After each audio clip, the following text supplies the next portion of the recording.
Baruch atah Adonai, Eloheinu melech haolam, asher kiddushanu b'mitzvotav v'tzivanu la'asuk b'divrei Torah.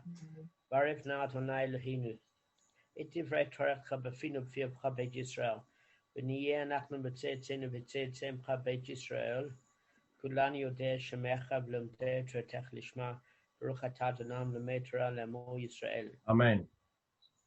Baruch atah Adonai Eloheinu melech haolam, asher b'cha banu mikol hamim v'natan lanu Torato, Baruch atah Adonai notenu Torah. Amen. All right, I'm just going to read the Mishnah Brura from Rabbi Daniel Brody. All right, so a benching allowed if one can't bench. Ideally, one should say the benching loud enough that one can hear what one says. If one didn't, his benching is still valid as long as he actually said the words. In other words, they came off his lips. But if he merely scanned the words, it's not valid and he must bench again and say the words properly. Okay? Now, the source of this is the Shulchan Aruch, section 185. Okay? And it's best to read benching from print and not to do it off by heart. It's also best to do it louder than just a whisper, as this will arouse his concentration and will avoid him leaving out the additions required on Shabbos and Yom Tov. Bless you. Thanks. The Sefer Echinuch writes, one is careful in Bikat HaMazon will have his sustenance provided for him with honor all his days. One should bench in the Lashon HaKodesh Hebrew that we have, even if he doesn't understand it. But one who does not know how to read the Lashon HaKodesh can bench in a language that he understands.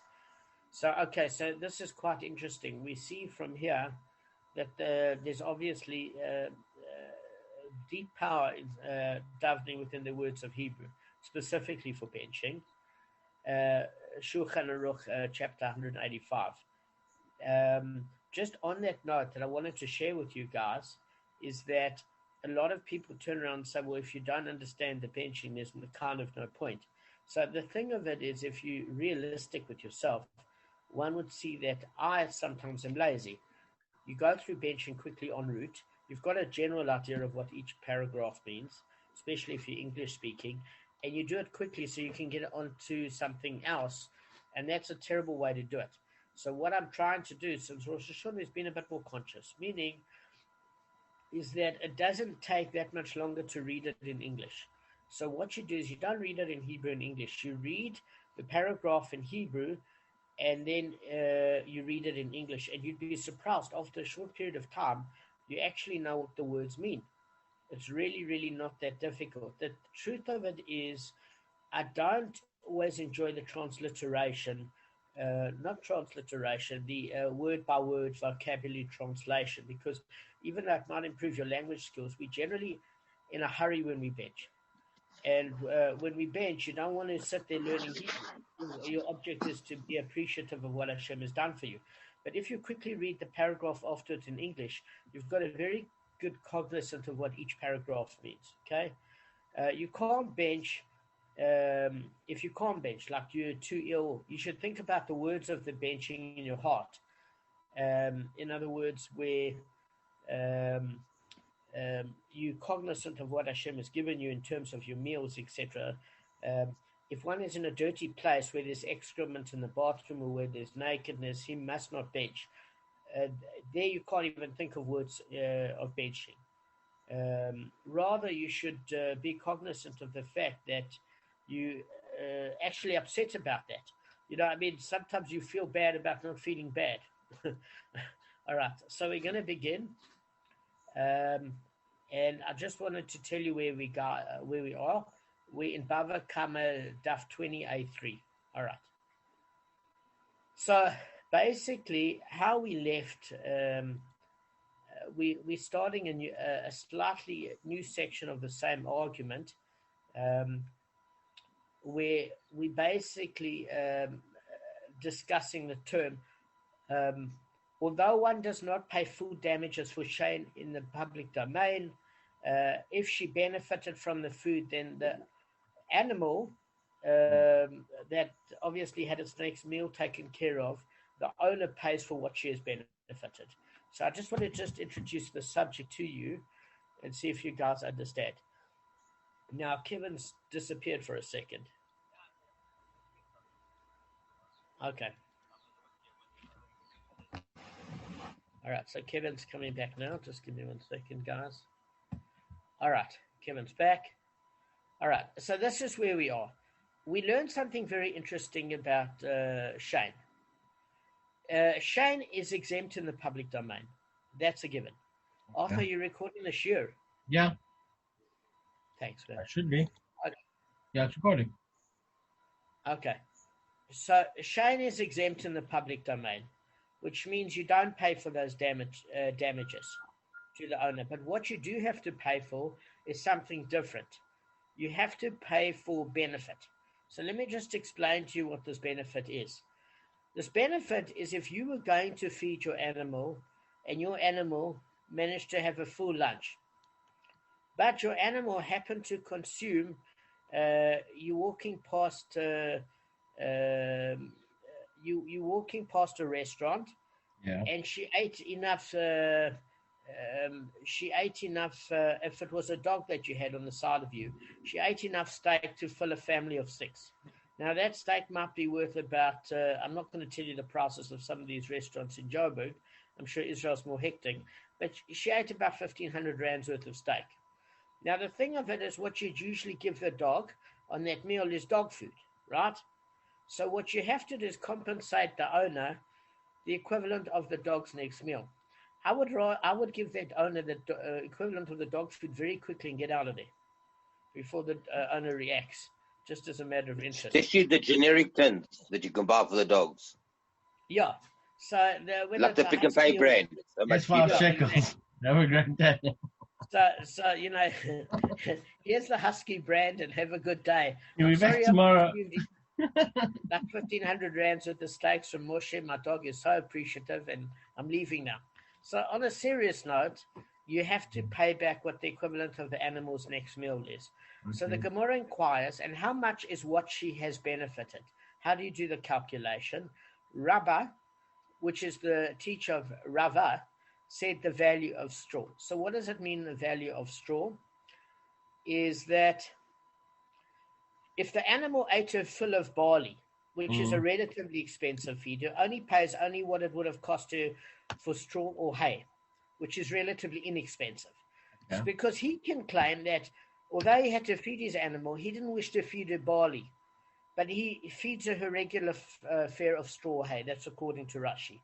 So even if he does usually feed her barley, he can claim for this particular feeding he would have given her straw rather than barley, because you've got no way to prove it. So that's according to Rabbah, who says the value of straw. Rava, his student, says the value of barley when inexpensive. So how do they work out the value of barley when inexpensive? They say that it's barley that is 1/3 off. In other words, it's selling for 2/3 its normal price. And the reason why it said that any person would feed the animal barley is if you could obtain it for 1/3 less than the market price, it's not that much more expensive than straw, and it actually makes your animal a lot stronger, where the animal functions much more properly as a workhorse. Does that make sense? And this is found in Bava Basra 146b. That's according to Rashi. So we understand what this is, and the Gemara cites a tonight precedent for each view. So there's a brisa that supports Rabbah and a brisa that supports Rava. So the brisa that supports Rabbah reads, Rav Shimon ben Yochai said, the animal's owner pays only the value of straw. The brisa that supports Rava reads, if she benefited, the animal's owner pays what she has benefited. How so? If she ate a kav or 2 kavs, obviously that's a certain proportion. So the kav or 2 kavs is the proportion, but kavs is a particularly expensive. It's much more expensive than barley. We don't say that she should pay the value of the kav back. Rather, we evaluate how much a different person would be willing to feed his animal. So something appropriate for her, even though the animal present in question is not accustomed to feed her such appropriate food. So what it's saying is as follows. The animal has eaten 2 cups of something very expensive, but the owner feeds it only the most inexpensive straw. And Rava is saying we do not make the owner pay for the 2 cups that were actually eaten. But we don't allow him to pay merely for the value of feeding the straw. Because at the end of the day, you've got to get on with your neighbors. You know you're going to come there with the pick and pay no-name brand, as Gavin said, of a can of Husky, and you just ate 1,500 rands worth of moishi steak at the restaurant. Your dog, you might not get along too well when you meet each other at shul. So the thing of it is, you kind of got to be fair. So rather, Rava says we consider how much barley. In other words, you don't get the cheapest food. You get barley. Is appropriate food for the animal. In other words, the quantity as well as decent quality barley, and which an ordinary person feeds his animal. But the present owner only pays for that amount of barley that the animal would eat, not necessarily the 2 calves that it ate. According to the sale price of the barley, which means you work it out at 1/3 less, which is 66% of the value of normal price of barley. That way, it's fair for everybody. Does that make sense? Yeah. Dan, can I ask you a question? Yeah, sure. Let's say your dog ate... Just hang on, Kevin. Kevin was asking a question. Kev, I'll answer it in a sec. Arthur just came first. Just give me 1 sec, Kev. Arthur, what were you saying? Yeah. So let's say your dog eats a steak, right? And you pay him 5 shekels for the steak. Can you pay him like 150 and say, I'll be back every night for the rest of the month? Or is that just taking your time? Yeah, if you can catch bullets in your teeth when the guy pulls out the shotgun, sure. All right. On a serious note, Kevin was asking about what is a kav. What is a kav? Is that correct? No, well, from here I don't see that kav as a measurement. I'll tell you why. Just hang on 1 sec. It said because if she ate a kav or 2 kavs, because it could either be that a kav is a measurement, but what it says in the Gemara, according to the Rashash, is it's even something more expensive than barley, which implies it's a particular sort of food. Does that make sense? I thought it was a measurement, but according to the Rashbash, it's an expensive type of food. I'm just going to try and see if I can look it up a second and see if I've got a definition. Just give me 1 sec, guys, because it's a good question. Okay. Now, Kevin, I was wrong. A biblically and subsequently Talmudic Hebrew unit of dry capacity, about 1.2 liters. Okay? 1.2 liters. Yes, in other words, of dry capacity so it would be about 1.2 kilograms. So in other words, if it's, so I thought kav just meant more expensive food, but the Rashbash is saying that kav is actually a measurement, but it's of more expensive food than the animal would usually have consumed. Does that make sense? So there's 2 things that are bigger. There's the amount of food that the animal's eating. In other words, if the animal consumed 2 kavs, but she only generally would have, which is about 1.2 kilograms times 2 is 2.4. If she only would have eaten 600 grams generally, then you would only replace it with a natural meal of that animal that would be considered fitting in size. And if she ate 2 kavs of something much more expensive than barley, you feed her according to Rava, barley at 2/3 the value, or alternatively, according to Rabbah, straw. All right, let's go on. Does that make sense, Kev?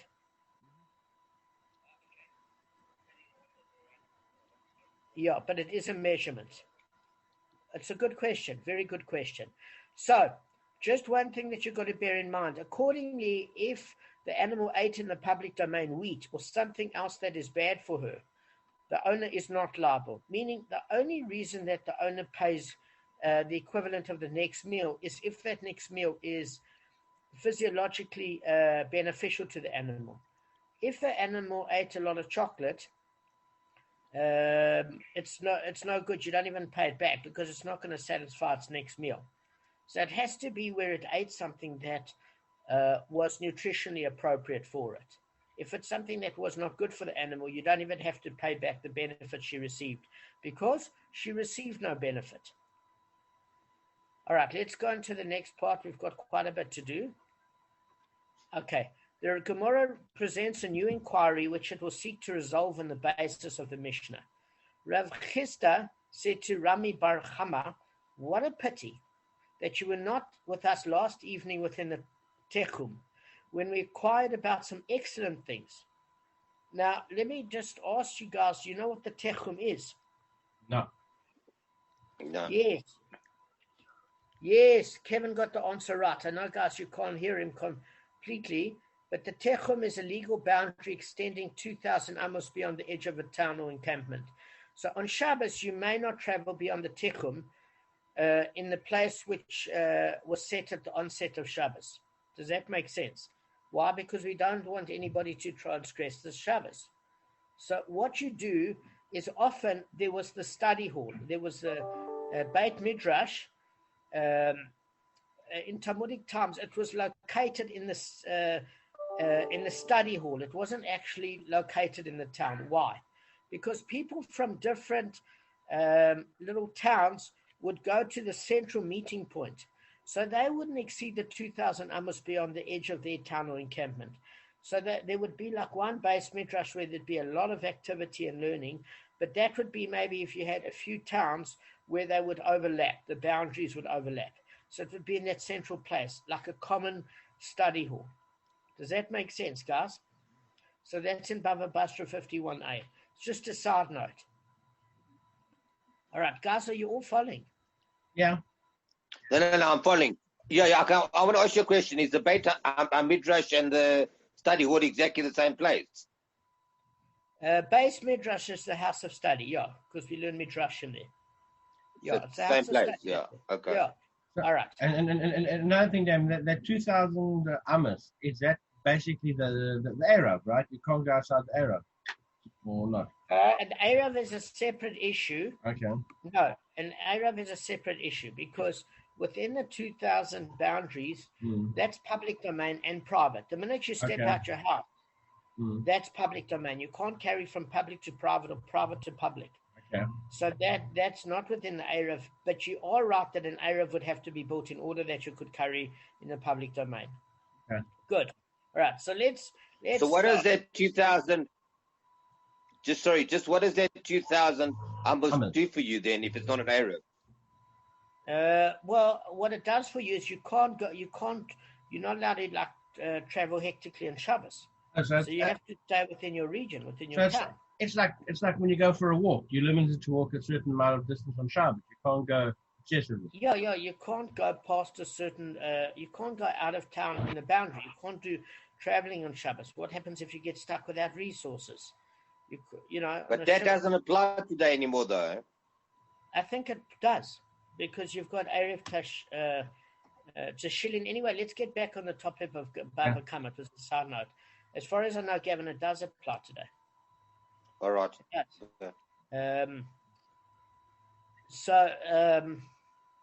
That's why people generally don't take ship cruises, and there's whole halachic issues that what happens if you get into trouble, etc. Flights where you technically, it would go like on Friday late afternoon and only arrive after Shabbos. People don't take flights.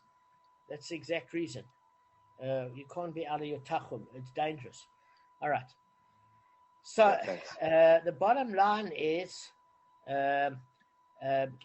he inquired about some excellent things. Rami Bava Kamma said to him, what were those excellent things? Rav Chisda said to him, the inquiry was, if one lives in the yard of his fellow without the latter's knowledge, does he have to pay him rent or does he not have to pay him rent? What is latter's knowledge? Circumstances. Okay. So let me just put the case. We've got 15 minutes. It's not a lot of time. So Rami Bava Kamma said to Rav Chisda, what did you learn? He said, so there's Reuven and Shimon. So Shimon is living in Reuven's yard without his consent. Okay, and we basically learn what is the case. Does he have to pay him rent or does he not have to pay him rent? In other words, if one lives in the yard of his fellow without the latter's knowledge, does he have to pay him rent or does he not have to?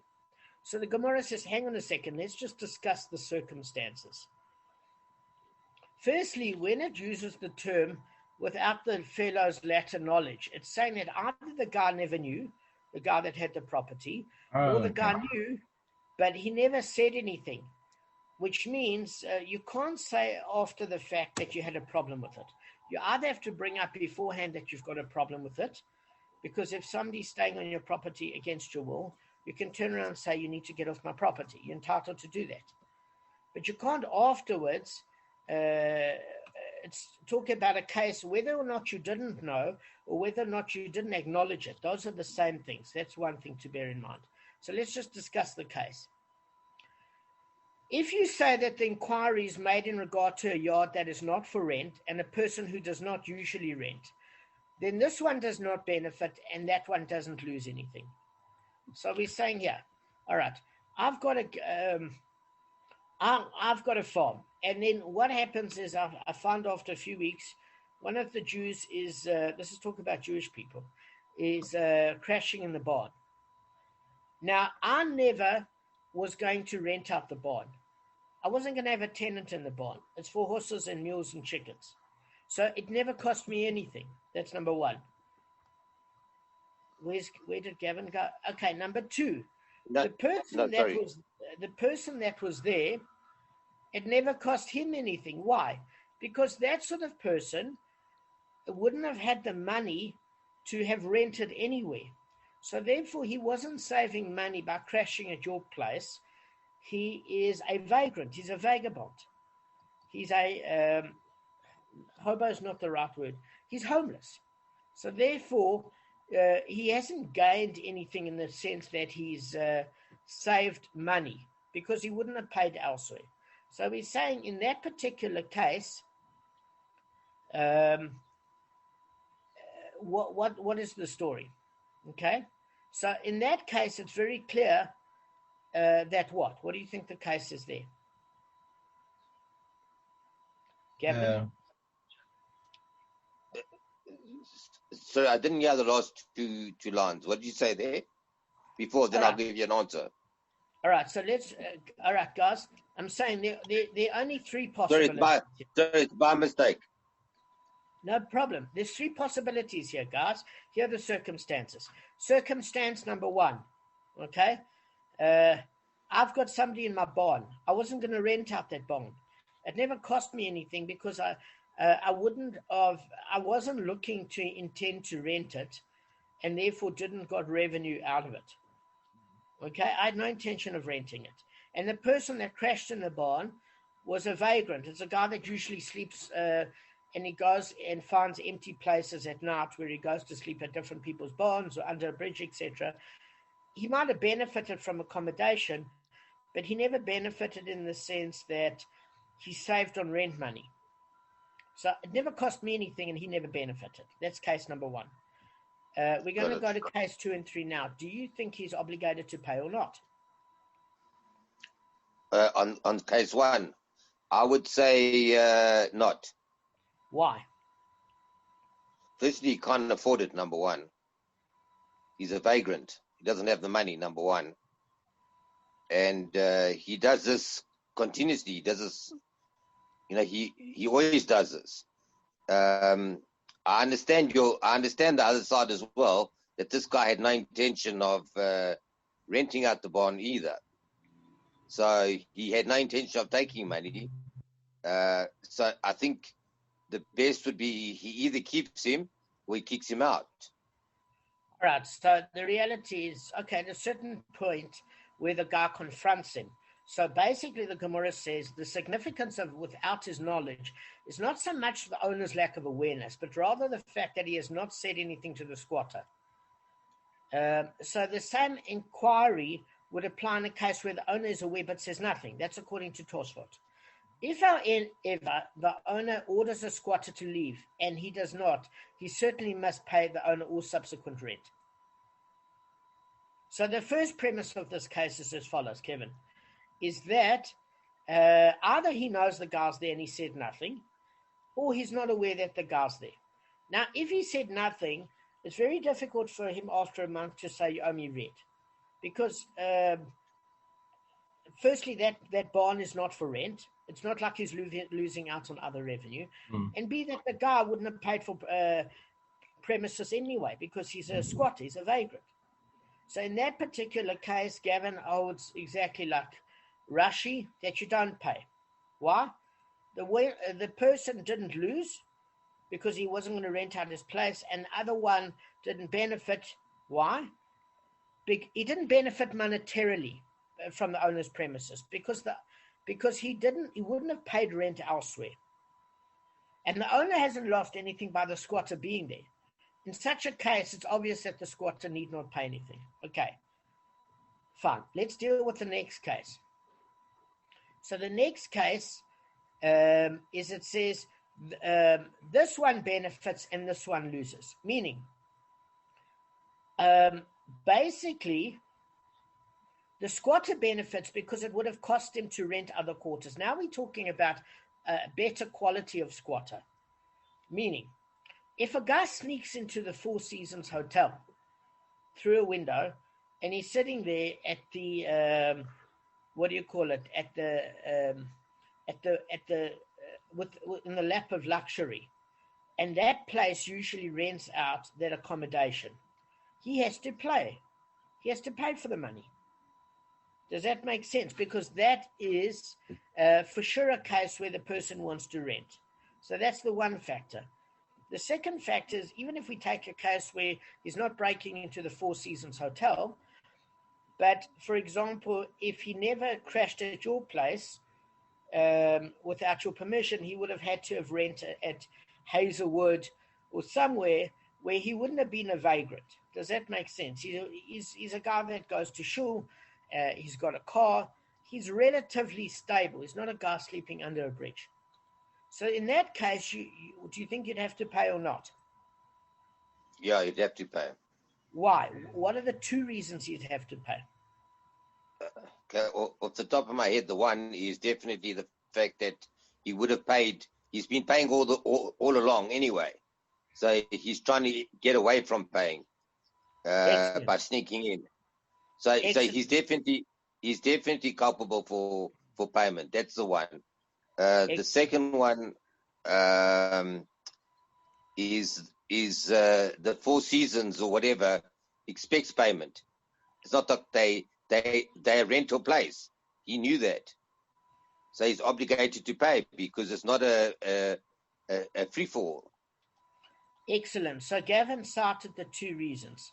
So the Gemara is not talking about a case like this because obviously, if the squatter benefits because it would have cost him to rent other premises, and the owner has lost the rent he would have received for this rental property from potential tenants, because they see that there's somebody that's occupying this say I'm going to Israel for a couple of months, right, on holiday, and I've got a house, and somebody's been living in my cottage, and the cottage is for rent, and everybody knows somebody's renting in the cottage. Then obviously they think I've rented it out to this guy, so I've lost revenue. I'm expecting revenue from renting the cottage, and I've lost out on a potential tenant. Secondly, he would have paid at anybody else's cottage because he's used to paying, and he only wanted a free lunch because he realized I was overseas. In that case, it's obvious that the squatter must pay. Okay, now we're dealing with a much more complicated issue. This is the third case. The Gemara concludes, okay, fine. Then, all right. Say there's a yard that is not for rent, but a person usually rents. Yeah. That's a bit of a difficult one.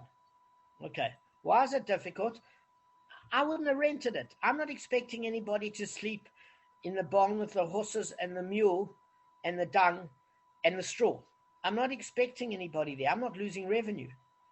Guys crashing there. But he would have usually paid rent elsewhere. Right? Yeah. So it's a combination of the two factors. Arthur, what do you think? I'm going to give Arthur a chance now. Okay, well, on the one hand, with the barn, I understand. The one with the Four Seasons, I understand.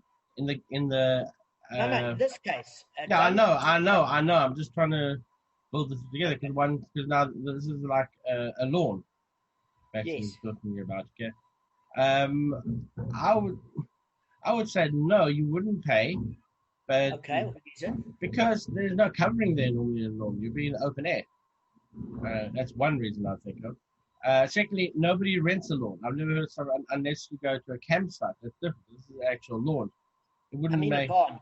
Oh, was it a barn? I heard lawn. Why did I hear? Yeah. You're right. I'm not renting out the barn. You're not renting out the barn. Therefore, I haven't lost anything. No, yeah. So your let me just see if I understand this straight.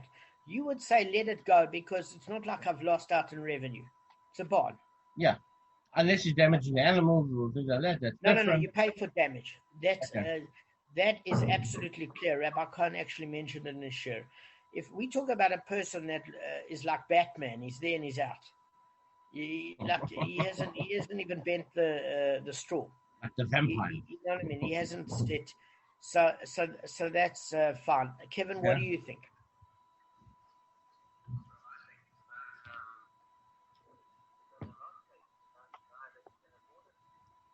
Yeah.